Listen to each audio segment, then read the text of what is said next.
Assalamualaikum warahmatullahi wabarakatuh. Selamat malam teman-teman. Selamat datang kembali di channel saya Jonia Channel.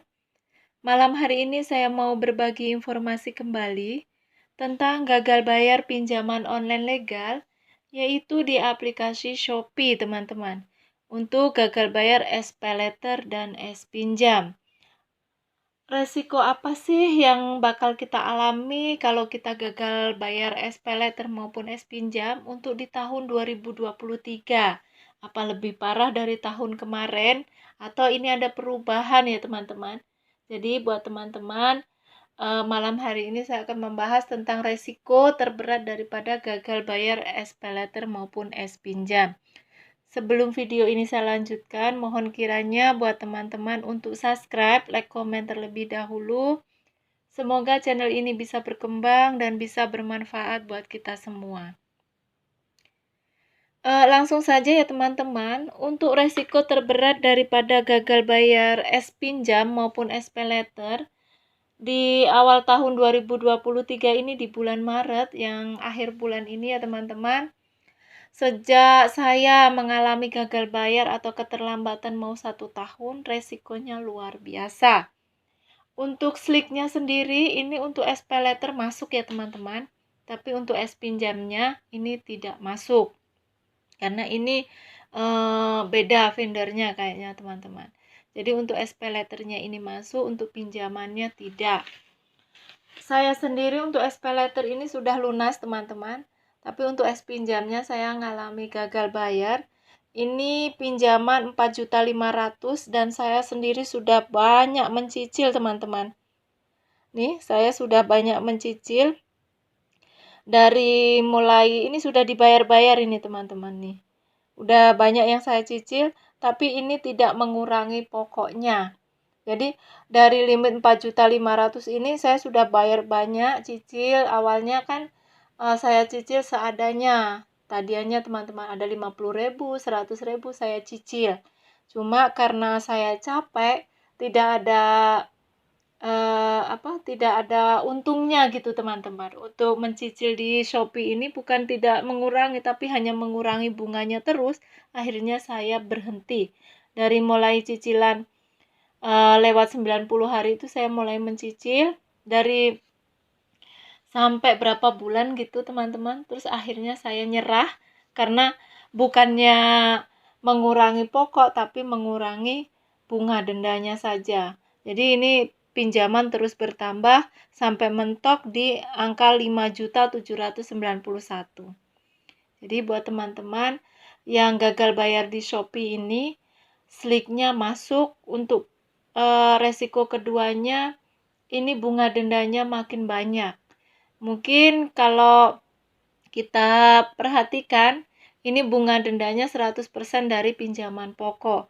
Tapi karena ini pinjaman pokoknya tinggal 2,5 juta, jadi untuk limit dari 4.500.000 dulu, teman-teman, ini sudah dibayar-bayar, tinggal total pinjaman 2.500.000.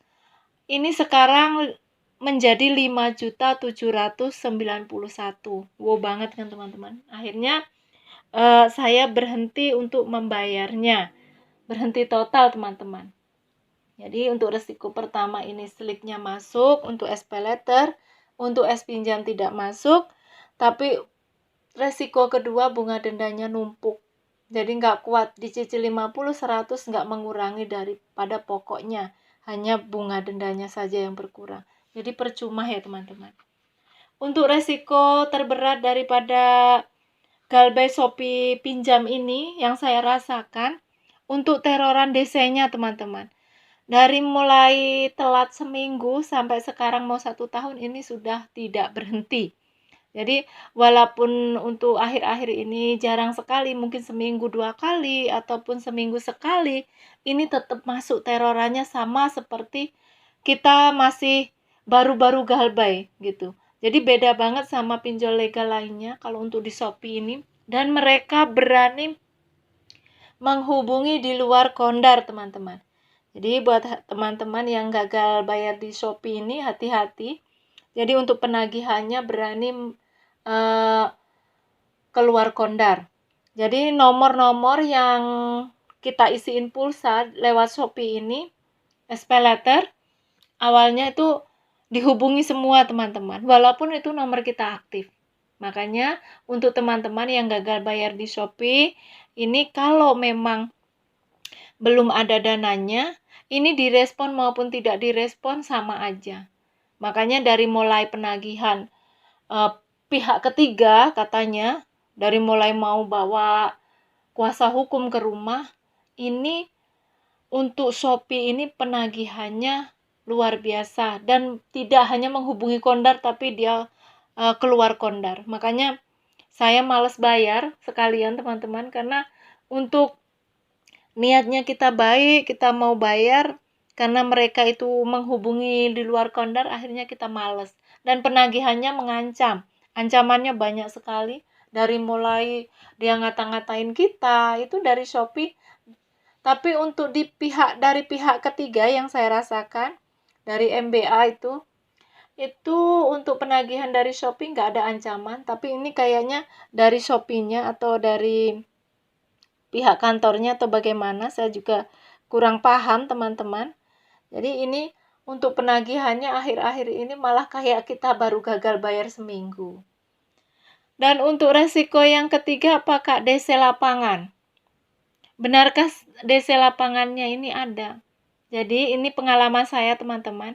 Ada yang bilang untuk Shopee ini DC lapangannya sudah ada, tapi masih random di daerah Jabodetabek. Ada yang ngomong Galbe SPayLater itu sudah ada yang didatangi. Tapi saya pribadi teman-teman, untuk daerah Jawa Barat, untuk DC lapangan belum ada.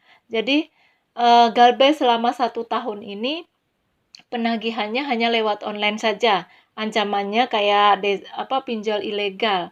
Jadi mereka ini hanya nagih lewat online dari pihak ketiga, mau keempat. Kita udah masa bodoh sekarang ini teman-teman. Mau datang mangga kita hadapi. Kalau mereka datang dengan sopan, dengan baik-baik, kita terima dengan baik-baik, kita ngomong apa adanya. Jadi untuk teman-teman yang gagal bayar di SPayLater maupun Pinjam, ini jangan terlalu khawatir, karena untuk DC lapangannya ini masih random sebenarnya, belum merata. Jadi yang saya alami untuk 1 tahun Galbe ini belum ada DC lapangan yang ke rumah. Semoga DC lapangannya nggak datang ke rumah ya teman-teman, tapi kalaupun datang itu resiko kita gagal bayar di Shopee gitu ya teman-teman. Jadi kita hadapi aja, kita nggak perlu khawatir mau DC-nya. Kayaknya kalau untuk DC yang datang itu, kalau memang yang sudah yang dari aplikasi lain, untuk DC itu nggak seperti yang WhatsApp teman-teman. Jadi yang datang itu ya kadang masih kayak kelihatan anak-anak gitu. Jadi mereka itu banyak yang maksudnya masih sopan gitu. Kalau ditanya kemarin ngancem-ngancem, kenapa sekarang datang? Ini dia berkelit teman-teman. Jadi Bu, itu mah dari pihak kantor gitu katanya. Jadi kalau saya mah nggak tahu apa-apa, saya hanya bertugas untuk visit ke rumah, untuk menanyakan tagihan ibu terlambat itu penyebabnya apa, seperti itu aja. Jadi buat teman-teman nggak usah takut. Tapi ini ada teman kita, ini cerita sedikit ya teman-teman. Kak, gimana nggak takut? Sekarang mah DC-nya keluarga kita, suami kita, bukan DC dari pinjolnya yang kita takutin. Jadi teman-teman itu takutnya DC dari orang tua. Kenapa itu orang tua, suami ataupun istri jadi DC-nya? Ya iya, karena kalau mereka tahu DC yang datang ataupun kita punya masalah gagal bayar pinjol, otomatis yang jadi masalah itu bukan dari DC-nya atau dari aplikasinya. Mungkin teman-teman juga begitu. Rasa takut itu sudah nggak ada untuk kita gagal bayar di pinjol-pinjol gitu teman-teman. Mau pinjol legal ataupun ilegal. Jadi yang kita rasa takut itu karena keluarga tidak tahu. Jadi buat teman-teman yang gagal bayar pinjaman online, terutama di Shopee ini, takutnya kita antisipasi aja, karena ini menghubungi di luar Kondar teman-teman. Jadi lebih baik kita terus terang sama keluarga. Sepahit apapun ya teman-teman. Jadi seandainya ada apa-apa, apa mereka dihubungi, itu mereka tidak kaget karena kita sudah antisipasi dari awal gitu. Dan teman-teman yang kemarin tanya, Kak, kira-kira untuk pinjol Shopee ini kalau kita gagal bayar 3 juta apa bisa sampai 10 juta? Enggak, teman-teman. Jadi saya tinggal pinjaman waktu itu 2,5 juta sudah mentok ini. Dari 5 juta sekian ini udah mentok, udah enggak apa teman-teman? Enggak naik lagi, maksudnya enggak nambah-nambah lagi. Ini 1 tahun segini aja gitu. Cuma untuk penagihannya aja enggak berhenti. Jadi buat teman-teman kalau pengen aman nih, saran saya, kalau ada telepon masuk, WhatsApp masuk, abaikan saja kalau kita belum ada dananya. Tapi nanti kalau sudah ada rezeki lebih, kita ada dana, dikumpulkan, kita nego pokoknya saja kalau mau bayar. Jadi saat ini untuk kita mikirin pinjol nanti dulu. Kita fokus keluarga, fokus buat bangkitin usaha, karena kemarin-kemarin mungkin teman-teman juga seperti saya, usahanya morat-marit. Pokoknya semuanya dah kacau balau karena pikiran kita sudah nggak fokus ya teman-teman. Jadi apapun yang kita kerjakan itu udah nggak ada hasilnya. Dan kita juga karena kebanyakan pakai uang riba mungkin ya teman-teman, jadi semuanya jadi nggak berkah. Maka dari itu buat teman-teman yang gagal bayar, ayo kita bangkit. Kita ini nggak sendiri, Kak. Apapun resikonya, mau slipnya biru, merah, kuning, hijau kayak balon, udah biarin saja. Nanti juga kalau memang kita sudah ada dana, ada pelunasan, kita bisa pergi ke OJK memperbaiki data kita.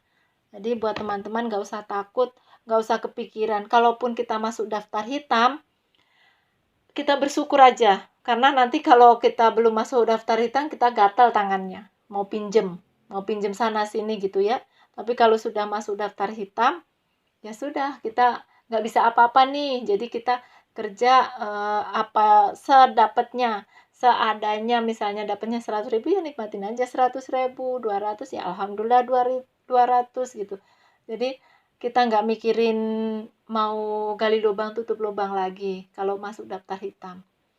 Jadi buat teman-teman ayo semangat. Kalau teman-teman pengen curhat ke saya, kita pengen saling sharing, silahkan teman-teman